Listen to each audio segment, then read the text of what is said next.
ગોત્રી હોસ્પિટલના સુપ્રિન્ટેન્ડન્ટે લોકોને ઉત્તરાયણ પર્વને ધ્યાનમાં રાખી સલાહ આપી છે સાવચેત રહેવા માટે. ઉત્તરાયણનો પર્વ નજીક છે, હવે ગણતરીના દિવસો બાકી રહ્યા છે ને તેવામાં ધાબા પરથી પડી જવાના ઘણા બધા કેસ બાળકોના સામે આવતા હોય છે, જેને લઈને માતા પિતાએ સાવધાન રહેવું જોઈએ, બાળકોનું ધ્યાન રાખવું જોઈએ. અને સાથે જ રસ્તા પર આપણે જોઈએ તો ગળા કપાઈ જવાના પતંગની દોરીના કારણે તેવા પણ ઘણા બનાવો બનતા હોય છે, જેને લઈને સાવચેત રહેવા માટે અને શું તકેદારી રાખવી જોઈએ ખાસ કરીને તમામ જે લોકો છે, વાહન ચાલકો છે, તેમને તે વિશે ગોત્રી હોસ્પિટલ સુપ્રિન્ટેન્ડન્ટે માહિતી આપી છે.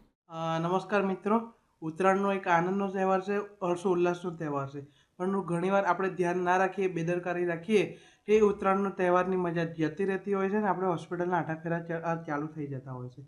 પહેલી વસ્તુ આપણે જાણ કરીશું કે હેડ ઇન્જરી અને નેક ઇન્જરી. ઘણીવાર જ્યારે આપણે ટુ વ્હીલર પર જતા હોઈએ છીએ અને પતંગની દોરી રસ્તામાં આવે અને ગળામાં મીટડાઈ જાય કે માથાના ભાગમાં અડે તો ટુ વ્હીલર પર પડી જવાથી માથાના ભાગમાં હેડ ઇન્જરી અથવા તો નેક ઇન્જરી થવાના ચાન્સ થતા હોય છે. આવી ઇન્જરી બચવા માટે તમારે નેક સેફ્ટી બેલ્ટ આવતા હોય છે એ પહેરવા જોઈએ. ટુ વ્હીલરની આગળ એક ફ્રેમ લગાવવાનું હમણાં કંઈક ચાલી રહ્યું છે, એ એનાથી જો બચી શકે છે એ કરવું જોઈએ. હેલ્મેટ પહેરવું જોઈએ અને ગોગલ્સ પહેરવા જોઈએ. આટલું જ તકેદારીનું ધ્યાન રાખીને તમારે ટુ વ્હીલર્સ ચલાવતી વખતે ધ્યાન રાખવું જોઈએ. બીજી વસ્તુ કે જ્યારે નાના બાળકો પડી જવાના કિસ્સા ઘણા બનતા હોય છે. જ્યારે નાના બાળકો 5 વર્ષ 10 વર્ષથી નાના બાળકો જ્યારે પતંગ ચગાવતા હોય ત્યારે માતા પિતાએ ખાસ ધ્યાન રાખવું જોઈએ. એમને એકલા ટેરેસ પર ના જવા દેવા જોઈએ.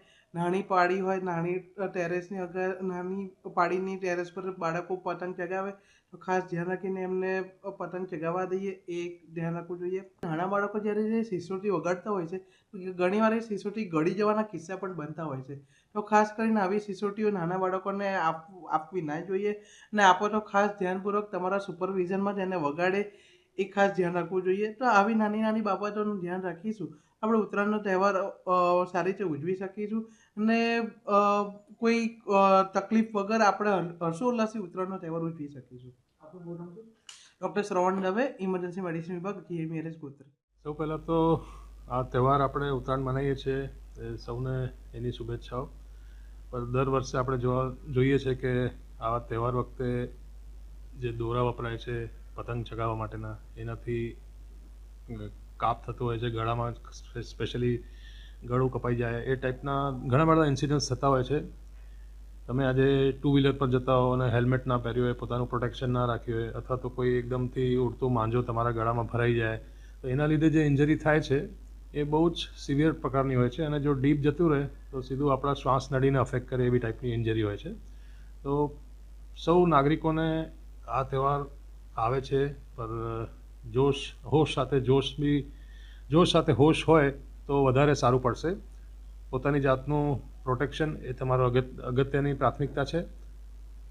જ્યારે પણ ટુ વ્હીલર પર નીકળો પોતાનું ફેસ અને નેક કવર રાખો. ઘણા લોકો અત્યારે જોવા મળે છે કે ટુ વ્હીલર આગળ એક ફ્રેમ લગાવી દેતા હોય છે. એવું કંઈ ફ્રેમથી બચાવ થતો હોય તો એ ફ્રેમ લગાવવાની બી આગ્રતા રાખજો. જ્યારે પણ આવું કંઈ દોરો કે માંજો દેખાય તો વ્હીકલ ધીમે કરી દેજો, થાય તો રોકી દેજો, પણ આવી ઇન્જરીથી ખાસ બચજો.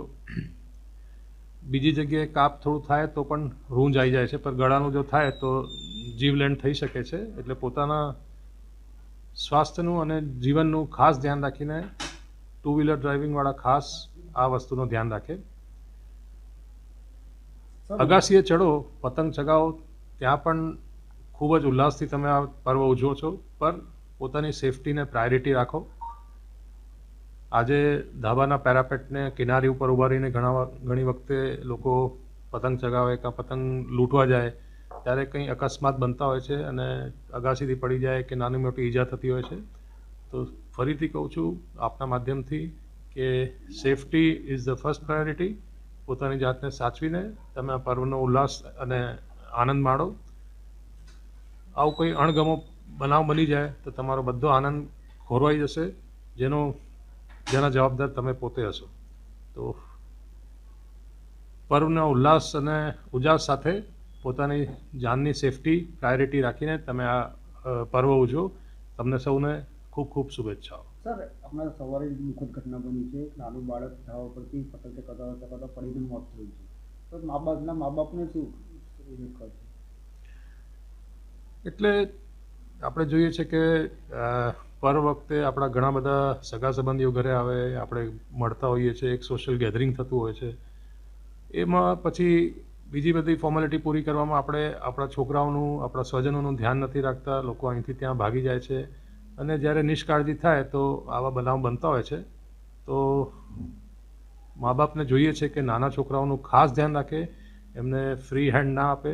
ધાબા ઉપર જાય તો પણ પોતાના જાતને કોઈને કોઈ એમના જોડે મોટો વડીલ હોય તો વધારે સારું છે, તો આવી અપ્રિય ઘટના કદાચ ટાળી શકાય. સર, ઉત્તરાયણના પર્વને લઈને આપણા કેજ્યુઅલ્ટી ડિપાર્ટમેન્ટમાં પણ ડૉક્ટરોનો વધારો કરવામાં આવે છે.